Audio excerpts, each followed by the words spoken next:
we haven't talked to Ann Coulter in a while. You know, she's got a big new book coming out. It's called Resistance is Futile. New book by Ann Coulter. Go to Amazon right now and order it. You can pre-order it. You'll be the first to get it. Also follow her on Twitter and all that. Go to AnnCoulter.com. Ann Coulter, how you doing? Fantastic. I've been dying to talk to you, Mark Simone. Wow. Well, now when does the book come out exactly? Why, thank you for asking. August 21st. But for some reason, if you pre-order on Amazon, they always send you it to you. You get it early. You always get it early. That Jeff Bezos, this guy pulls off all kinds of things.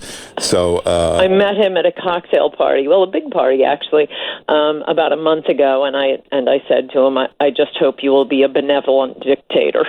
And what did he say? He laughed. But he does look like a James Bond villain, doesn't he?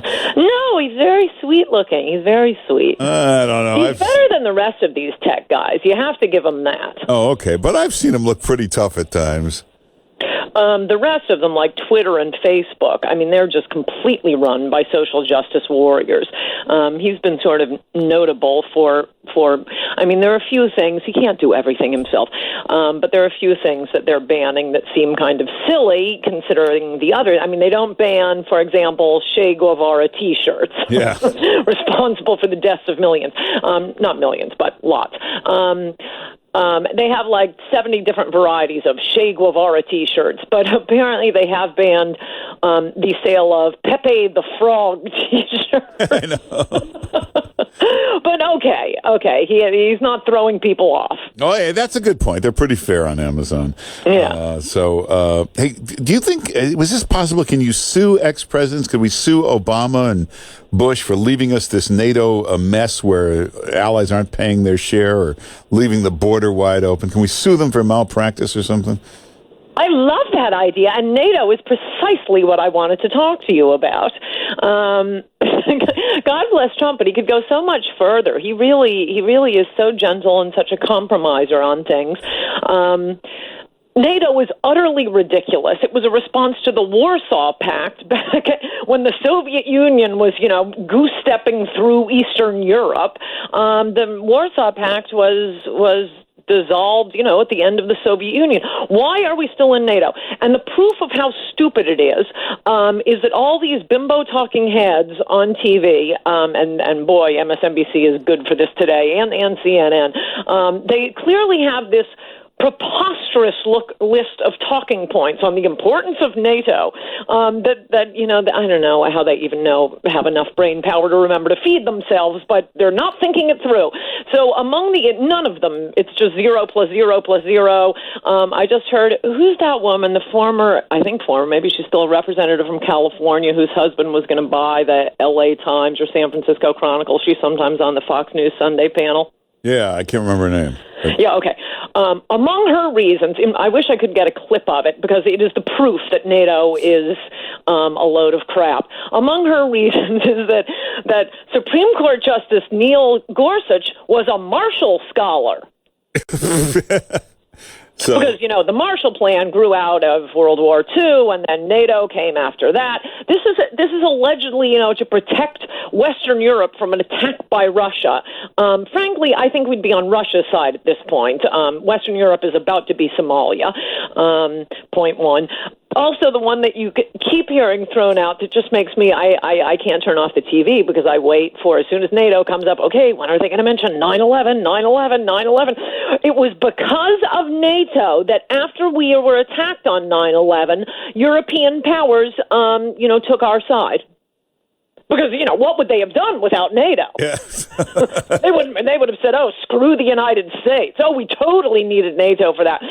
No, give me a break. We don't need this. If someone is attacked, we'll decide on a case-by-case basis. I think Europe could have figured out 9/11. So it goes well beyond funding. It's an utterly ridiculous alliance. We shouldn't be part. We should have dissolved it as soon as Reagan won the Cold War. Yeah, look at Germany and France when they say, hey, here's the NATO bill. They go, don't pay it.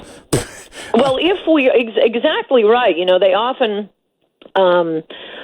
places like the New York Times will often say that Americans are actually taxed so much less than other Western European countries. They fail to include that other countries in the West don't pay taxes. They simply ignore them. So what the tax bill is kind of irrelevant. And yeah, it's the same thing with NATO. Fine, have your little NATO, but don't expect it to mean anything. But to have, Mike Pence going over to Montenegro, how many countries are we going to put in NATO? And if a hair on their head is touched, we're obligated to defend them. No, how about we decide when we see what happens? Yeah. Hey, don't Democrats all their lives yell, pay their fair share? Corporations, pay your fair share. Everybody's got to pay their fair share, except NATO. Nobody pays their fair share. Oh, I just want to pull out altogether. But I think he's pulling on the thread, I hope, to lead to a complete withdrawal from this ridiculous thing, NATO.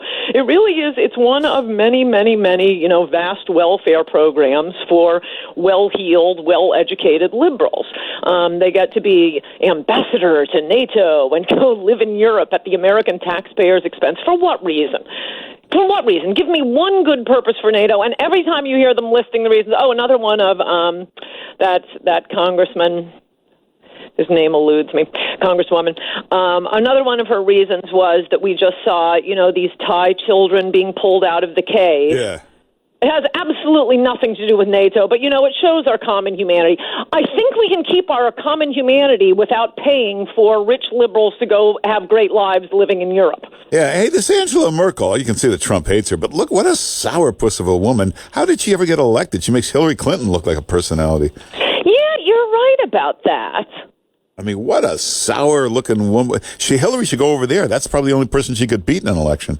Well, it is odd. She's a very unappealing politician, but I don't know. The Germans don't have a great track record in picking their leaders.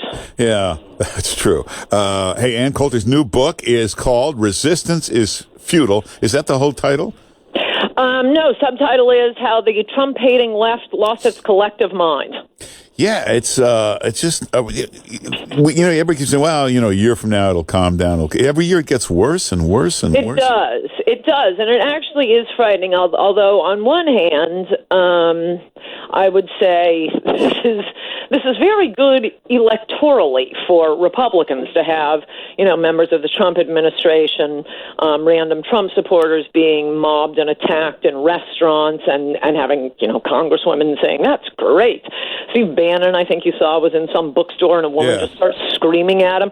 The bookstore owner, bless her heart, said, we're a bookstore. Can you please not harass our patrons?